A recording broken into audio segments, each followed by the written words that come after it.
Hello, everyone, and welcome back to the CDL podcast channel. In this episode today, going to be a solo episode. I'll tell you guys why in a minute, but we are going to be talking about some of the matches from this weekend as much as I possibly can. We'll get into that as well. Then I'm going to talk about a little bit of news and finish up with some predictions for the matches next week. So excited to get into all that. If you guys enjoyed this one, be sure to leave a like, comment, and subscribe on YouTube. Drop a follow, drop a 5-star review on the audio platforms. You guys crushed it with the support. I expect nothing less of you guys. You guys are the best. You just absolutely crushed it on YouTube as well. And just killed us with kindness, lots of support. And we appreciate that immensely. It helps a lot and it keeps us motivated going into the season. So yeah, without further ado, let's just jump right into this one. Solo episode today, like I said, because Brock is on a cruise. Brock is out in the ocean right now and is unable to join us. So just going to be a quicker, probably solo episode today. And I'm an idiot because I forgot to grab Brock's picks before he left. I knew he wasn't going to have like the ability to send them to me. And for some reason, I had a super busy week as well. I went on a little long weekend vacation as well. So like I said, was unable to catch a ton of the matches, watched like as much clips and like highlights as I possibly could, but it's hard to jam 12 something matches into the limited time I had this weekend because I got home late Sunday night. But I'm an idiot, so we had one of our friends that also watches the CDL a lot make up picks for Brock, and he picked pretty similar to how I feel like Brock would. Weird upsets randomly, some favorites. So gonna have him fill in for Brock, and we'll see if he gets more points because Brock and I were almost dead even on our picks this past weekend. So yeah, crazy weekend. I wish I was able to watch a lot more than I actually was, but unfortunately, just crazy busy weekend for me. So I wasn't. So we're probably not gonna spend a ton of time on like overall matches from the weekend, just because, like I said, I was only able to see some highlights and stuff. So kind of pointless for me to sit here and talk about matches in detail that you guys know more about than I did, just due to time watching and stuff. So we'll mention some things I saw, but that's about it. Without further ado, let's actually do the news first. So a lot of news actually came out between the last podcast and this last week. Obviously, the YouTube exclusivity deal was announced. Very disappointing overall. For me personally, I actually kind of enjoy the YouTube viewing experience because it's easier to pause and just like rewind and play. And I think for actual viewership wise, and like a lot of times I like to chill in my living room or somewhere and like have it on a TV, like a big screen TV, and just chill and watch. And YouTube has a app on Roku, unlike Twitch, and it's just easier access on a TV like that. So to be honest, for my personal viewing experience, I prefer YouTube in some ways. However, I do understand that Twitch, the interface is much better, the access to it, and overall for numbers in the league's health, it is probably better to have it on Twitch. So it's unfortunate. And then also, I mean, with the garbage that's coming out with the flank and breakdown and all these shows where they're unable to use clips, potentially Activision's trying to limit them from using any clips and shutting down their shows and stuff, just garbage.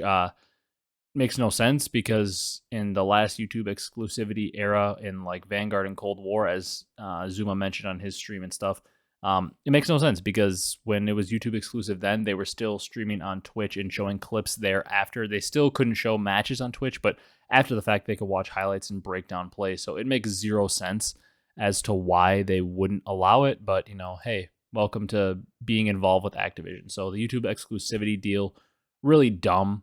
In my opinion, and pretty much everybody's opinion in the community, that they're just barring people from being able to view highlights. I get the whole you don't want them to watch the whole matches, I guess, because you did sign the deal with YouTube, but just watching small highlights and breaking them down is really dumb. So hopefully that all gets resolved and the breakdown, the flank, any shows are able to keep using clips. That would be nice to see. There was some caster news as well. I hold Schiff, longtime caster and freelance caster in Call of Duty and just esports in general, joined the desk with Study as his duo. So the casting duos for the year are the typical Merc and Maven, Miles and Chance, and then Study and I hold Shift. I've worked with Shift a lot in the past, actually. Been in some Among Us lobbies with him randomly. Super cool dude. Worked with him on College COD a lot, as well as some like random events and stuff. Super cool dude. Really enjoyed working with him. And he's a cool dude, so I'm excited for him to get this opportunity. He has been grinding. Also, he is a grinder. Been doing a lot of freelance stuff, from random tournaments to challengers to college COD. He's been grinding for a long time, so a very well deserved opportunity. So glad to see him get it, and I think he's going to crush it. Had a good weekend on the little bit I was able to hear of his casts, and I expect him to do very well because he's been grinding at this for a long time and has a lot of passion for it.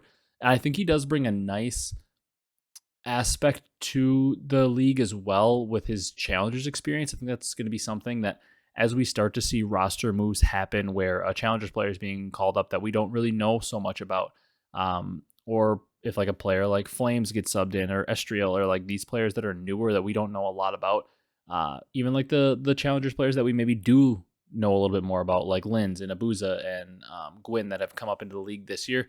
I feel like he's going to provide a nice insight and be like a good buffer between those, because I mean, guys like Merc and Maven in general, they're not watching a ton of challengers. Why should they? I mean, they've put in their grind. They're learning the CDL game. Same with Chance and Miles. They're not really looking into challengers as much and putting all this time into watching hours and hours of challengers footage on all these players as Shift was. So he has a good knowledge base on a lot of these players that are probably going to be coming up into the league within the next few years after watching them in challengers. So I think he can provide a nice buffer and kind of provide us more info from a detailed perspective that maybe we wouldn't get with other casters. I think that's something interesting he could bring as kind of a guy who has experience in both now. So excited for him. Good dude, and I always enjoyed working with him. So well-deserved opportunity for him. Speaking of challengers, the Face It page was like leaked that seems like Call of Duty challengers will be going to Face It. This isn't like a super shocking thing. I mean, we saw, the poll on Reddit and the leaks that it could potentially be headed that way. So not super surprising to see, but good that at least Challengers has a home. And from what I've heard, I believe Face It is a pretty good platform. Like I said, I have no experience with it, and I'm not really like a CS person.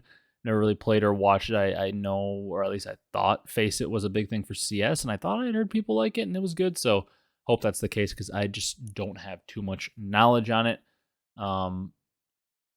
Now let's go into some talk about some of the matches from this weekend. Like I said, I was away on a weekend getaway. Just a very, very, very tough weekend for me to be able to watch anything. Got back late Sunday night, then obviously had to work today. So been limited in what I could see besides like a lot of highlights, kind of like just looking at the match scores and what I was able to watch.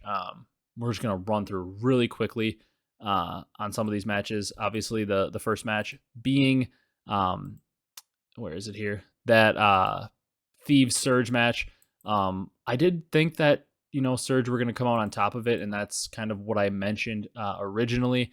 And Surge were able to do that. Illy had an insane series. I remember seeing this, a 1.7 from Illy. And Surge are able to take care of business versus LA Thieves. Surge ended up going 2-0 on the weekend, which for some reason, I didn't predict them as 2-0. I don't know why. I talked them up all off season. Like, I thought they were going to be so good. And for some reason, I even said it in the predictions. I'm like, I'm going to pick Boston to upset them just for some reason. And I should have done it, because I've been high on Surge all off season, thought they were going to be really good. And they played two teams that we thought were going to be close to their level in Thieves in Boston, and were able to go 2-0. And Thieves had a tough weekend, but I think they played two pretty good teams. Obviously, with them losing to Atlanta as well. Then that second match, OpTic versus New York. From what I heard of this match, sounded like OpTic was, looked like they were going to get 3-0. They got kind of blown out in that map 1, then lost a round 11 in Search. Able to take the control, then got the reverse sweep going and lost in a round 11. I didn't get to see the round, but I thought I heard that they had really thrown a round away with a numbers advantage late in that one. And I saw a lot of people on Twitter talking about OpTic round 11s are back. They went 0-2 in round 11s to start the year in the first series. So that's, I gotta say, that's pretty funny. But Kenny was shooting in the series, and he was back all weekend. And I saw a lot of people talking about how Kenny, is the man, is an excellent player for this OpTic roster. And, he looks so good early on. Now, obviously, very early. We can't just be like, yep, Kenny's amazing. It was the best pickup ever.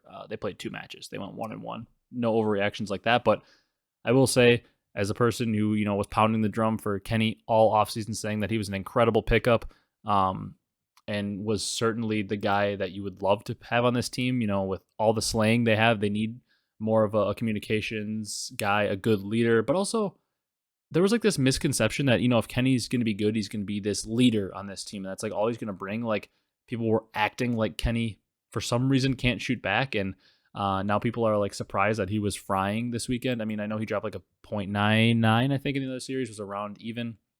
But was only behind Sib in damage in the lobby and 18,000, like significantly ahead of Pred and Dashy, and about 1,000 above Shotzzy for the series. So, I mean, Kenny with an incredible series here against New York, and they fall just short. I mean, series obviously could have gone either ways. There was 2 round 11s. A close hardpoint goes OpTic's way, and they 3-1 in the invasion control. But Kenny had a good weekend, and people were gassing him up, and I just wanted to mention that. As you all know, I'm a Kenny stan, but man, the second he has a bad series, people are going to be just all over him and just saying how terrible he is. But good weekend from Kenny, and prove that he can shoot. And it seems like when Pred and Shotzzy find their rhythm together, we know Dashy's going to put up his numbers. If Kenny can play like he did this weekend, this team is going to be scary going forward because Pred and Shotzzy just find their consistency as a duo, and it's going to be scary to play this team because they ended up finding that form later in the series against Rocker. Pred with a 1.35 and Shotzzy with a 1.2, Dashy with a 1.2, and Kenny with a 0.95. Those are more of the KDs. Obviously, it's going to switch in and out. It's not black and white with KDs, but those are more of the KDs you expect to see from this team. Shotzzy having a good series. Pred obviously popping off. Dashy dealing a ton of damage, the most in the lobby by far, and dropping that 1.2. And Kenny maybe being around a 0.95, but providing all that communication, leadership, just dirty work stuff from the flex roll that you would expect. And obviously, the funny thing from this series, OpTic lose another round 11. So 0-3 in Search and Destroy on the year and 0-3 in round 11's kind of funny, but I think OpTic will be fine. Maybe touch on a couple other teams here. Like I said, don't have a huge knowledge base to go through on this one, but Faze did beat Boston 3-2. That was actually the first match on Friday. I was able to catch some of that one. I don't know why I said Thieves Surge was the first match, but Boston put up a really good fight. There was a lot of maps that they could have won. However, Faze ended up taking it in a game 5. Boston threw away some maps. They could have easily won that first hardpoint around 11 in the first Search and Destroy. They take the control. They take the second hardpoint. Search and Destroy just goes the way of Atlanta in game 5. But those first 2 maps, they could have very easily won, and this could have been a 3-0 Boston. However, Faze clutched up, like we've known Faze to do for quite some time now. In terms of Saturday matches, Heretics, the nice 3-0 over Carolina. That was nice to see Heretics get on the board. Vegas won around 11 against Minnesota, which was nice to see. Vegas Search and Destroy looked excellent. I mean, round count for them was 12-3 in this series. Attach and Nero were the duo frying. This team has a lot of potential. I know they went 1-1 on the weekend and ended up losing later on, but I still really like this team. Their search looks excellent. Even in the match that they lost to 3-2 to the Royal Ravens, getting reverse swept, their Search and Destroy still look good. They won the Terminal S&D and then lost in a round 11 map 5 to get reverse swept. But I think this team has a lot of potential. Attach looked really good, and then Standy stepped up. Need to find a little bit more consistency. Standy and Nero do it together at the same time. But I like what I saw from this team. I also didn't mind what I saw from Ravens. I think we saw a lot of teams with potential this weekend. But yeah, like I said, didn't have a ton of time to go through and really like dig deep into these series and all that. The funny thing from this weekend too is LAG almost pulling off the reverse sweep against New York. I mean, they lost the first hardpoint 250 to 248, lost a round 11, then won the control, won the map 4, and then lost in a round 10 in the final map. And from what people were saying, they could have easily won the first 2 maps, and obviously they were within 2 points in around 11. But interesting there from LAG, almost able to take out New York. It sounds like Fame had a really bad series from what I saw on social media as well. But yeah, like I said, don't have a ton to talk about because unfortunately, life gets crazy sometimes. I was away for the weekend and then got home late Sunday night, had to work all day and then hop on the podcast right away. So unable to watch like everything, but looking forward to hopefully getting as much in as I can because it's holiday season. I've got a really freaking busy weekend again. Got a family Christmas on Saturday, and just an overall busy time this weekend. So gonna try to watch as much as I can this weekend. But jump into predictions. This is so weird without Brock. But I forgot to get his predictions before he hopped on the cruise and is out in the middle of the ocean right now. And I couldn't reach him today to get his picks. it's just a weird time. So I reached out to one of our good friends who also watches the CDL. He made some picks for Brock. So if they're terrible, Brock can roast him and blame him if he ends up losing the picks for the major, and I'll accept it. And if he ends up doing really well, then maybe I'll just get to play the card that, fake picks. They weren't Brock's real picks. But standings from week 1, we've got a tight race. So the way we do our point system, obviously, if you're new, we pick the winner of the series and a map count, and then we put a number of points that we want to bet on the match, either 1 or 2 points, and then we get 1 match per week we can put 4 points on, so basically the match we're feeling most confident in. And then the loser gets first dibs on what team they want to put 4 points on in the next week. So the way the standings worked out, so in terms of matches, I got 7 correct and 4 wrong on the first week. And Brock got 6 correct and 5 wrong, so we were pretty close. However, points-wise, I did a little better in betting my points. So I have 9 points. Brock has 8. So very, very, very tight race. Within 1 point, we're essentially almost tied, but technically Brock got the first dibs on picking his team he wanted to put 4 on, aka our friend was able to do that. So I'm going to go through, give my predictions, and then just kind of list off what Brock did as well. Or not technically Brock, you guys know what I mean. So first match of the day on Friday, Miami versus Vegas. A very interesting match that I'm looking forward to watching because, once again, Miami maybe came out and surprised people. They had the one match, they 3-0'd. They looked very good in beating a Carolina team that a lot of people were pretty high on coming into the week. And, it's hard to say like, oh my God, this team's so bad or so good after week 1. But, people thought Carolina was going to be a pretty solid team, and Miami came out and beat them. So it's very interesting to look forward and see this matchup because Vegas looks very good in Search and Destroy, got reverse swept by Carolina. I mean, they were just avoiding a reverse sweep away from, being 2-0 on the weekend. So interested to see how this one goes. I am going to go Vegas Legion in a 3-2. I like Miami a lot. I easily think they could win this matchup. I like them in the respawns a little more, but I think Vegas is going to be able to take 1 respawn, and I like them in both S&Ds. So I go Vegas 3-2. Like I said, like them to take probably a hard point, and then both searches. I think that Miami will take the control, but it's going to be a close match. This is a toss-up. And for Brock, our friend picked a Miami 3-2 and put 1 point. So we both put 1 point, both picked a game 5. Brock's got Miami and I've got Vegas. For the second match of Friday, LAT versus Boston. Kind of a measuring stick match here for LAT. They had some tough matchups. They played Surge and Atlanta, and like I said, I was very high on Surge coming into the season. So LAT maybe had a very tough draw. 2 of our better teams in the league they had to play. They went 0-2. They don't get it easier here because Boston also looks like at least a pretty good team, like not going to be a pushover at all. And LAT's got to play them. I like what I saw more out of Boston, although that could just be because, like I said, LAT had the tougher matchups. But Boston did put up a much better fight against Faze.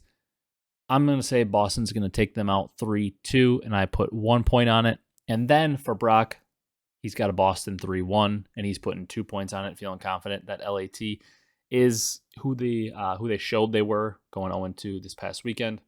Then to round out the day, in my opinion, maybe the toughest match to predict, it is OpTic versus Seattle, the 2-0 Surge against the 1-1 OpTic Texas.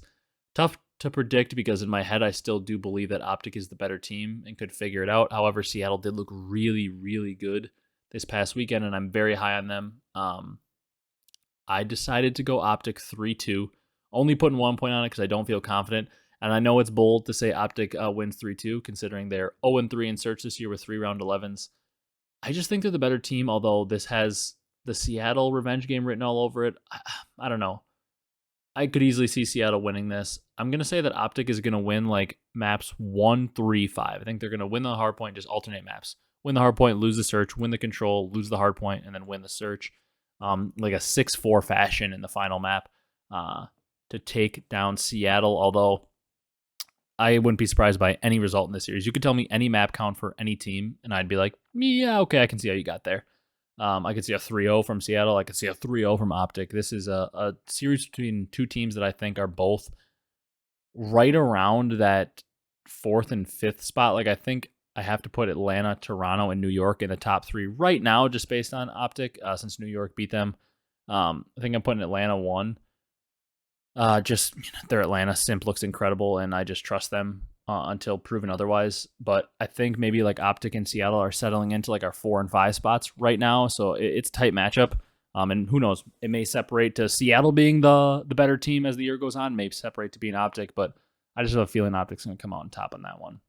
And for Brock, we've got a 3-1 OpTic, and he's putting 2 points on it.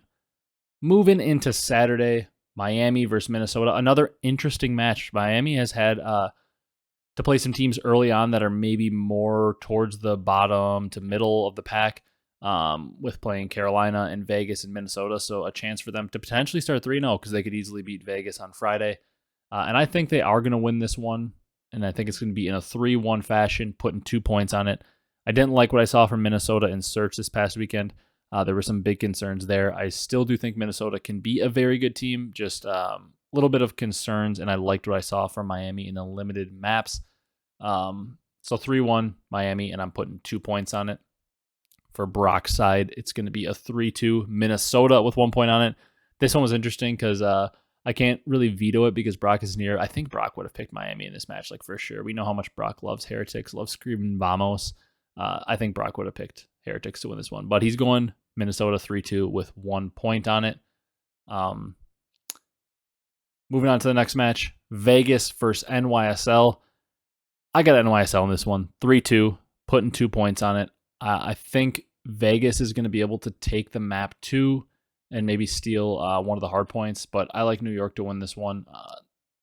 I went 3-2 because they did go to a map 5 against LAG, and maybe they weren't taking LAG as seriously, but that gave me some concern, and I do think Vegas is a pretty good team, obviously better than LAG, so I wanted to give Vegas 2 maps just because I think they could sneak up on New York and make this a really close series, and you never know. If it goes to a map 5, Vegas could certainly win it because very good search team, obviously. I would say they're a better search team than New York, but I'm just going to say 3-2 New York because I do think they're going to win it in some fashion, but I think it'll be close.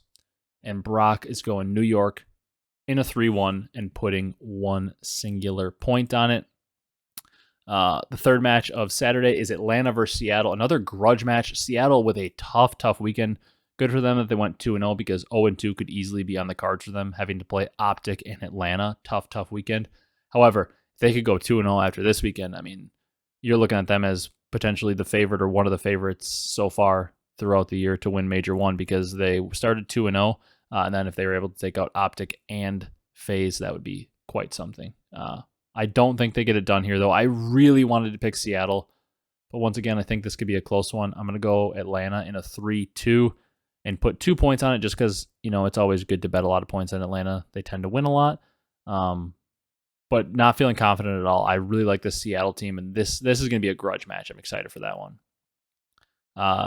And for Brock, it's an Atlanta 3-1, using 4 points on it. I was surprised by this one.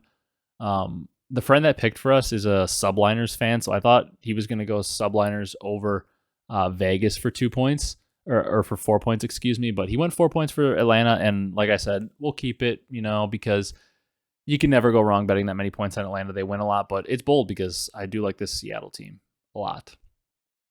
Then the final match of the day is my 4-point match. I'm putting 4 points on Toronto to beat Carolina 3-1. I don't mind this Carolina team, but I view them more as like the 7-10 range, and I view Toronto as a top 2, top 3 team. So I'm going to put 4 points on Toronto winning 3-1. I like this team a lot, even though they went to a map 5 with LAG. Wait, who am I screwing up my teams here? Yeah, no, New York went to a map 5 with them. What am I saying? I'm screwing up here. They went to a map 4 with them. My mind's all over the place. But anyways, Toronto, I like the team a lot. I think, like I said, they're probably, in my mind, just because I like to give FaZe the benefit of the doubt, the second best team in the game right now. So I'm going to pick them with 4 points on it, 3-1. Brock is going Toronto 3-1 with 2 points. So funny enough, our picks were in sync with Brock not being here, except that first match there, Minnesota, he went with over Miami. Moving on to Sunday, our final day, Carolina versus OpTic Texas to open it up. First match on Sunday, OpTic plays Carolina. This seems like a trap match to me, especially if OpTic takes out Seattle. They'd be feeling good. And it's Clayster. Clayster tends to play OpTic tough, beat them a good amount. He gets up a little extra for that match. I'm going 3-2 OpTic and putting 2 points on it. I do feel pretty confident that OpTic is the better team and should win this match.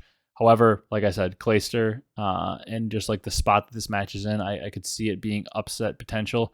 This could be like a reverse sweep candidate. Like I could see a world where Carolina goes up 2-0 and wins it, or is up 2-0 and then OpTic comes back, wins it with a reverse sweep or something. But I like Clayster to keep this one close, force a map 5, and I think it'll be like a close map 5. I see like a 6-4, 6-5 potential. Maybe OpTic finally gets their first round 11 win on the year, and I put 2 points in that one.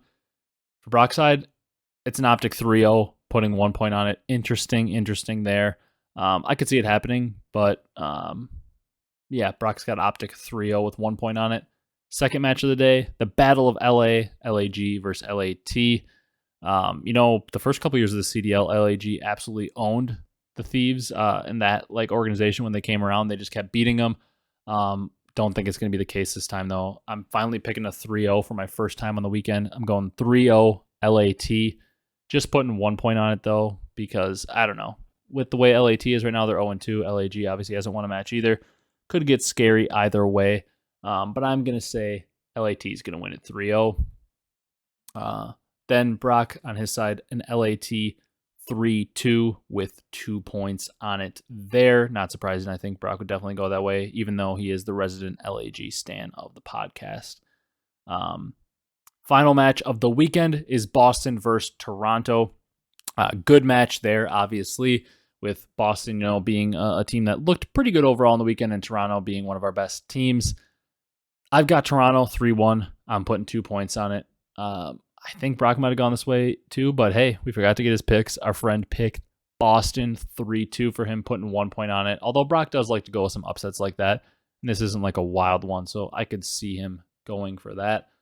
And I'm up 1 in the standings, so we could have a very competitive split here for Major 1.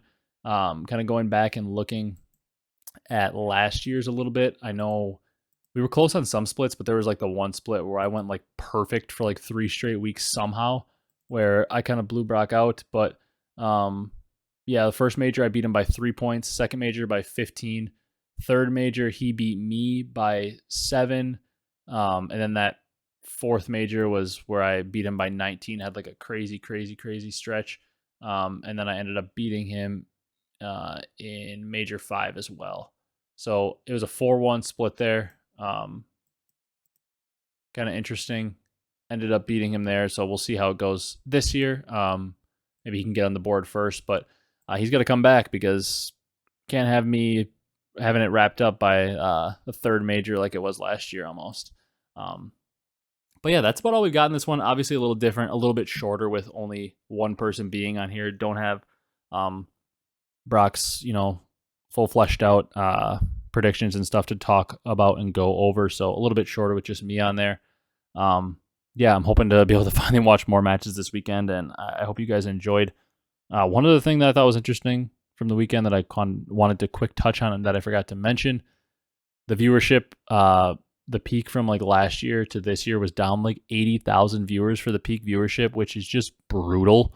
And we all know why. It's because YouTube just doesn't have as many viewers for esports. So that is tough to see. Hope everything gets resolved, that we can get the viewership back up a little bit, or it at least makes them realize that this deal that they signed was stupid.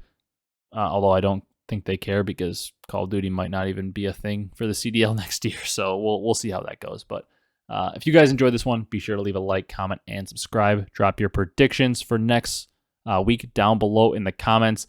Drop some thoughts on this weekend's matches. I'd like to see you guys sounding off in the comments and see what you guys are talking about. If you're on the audio platforms, drop that follow, drop that 5-star review. We appreciate all your support. Brock should be back next week, depending on how his trip home goes. So looking forward to him being back. Thank you guys so much for watching, and we will see you in the next one.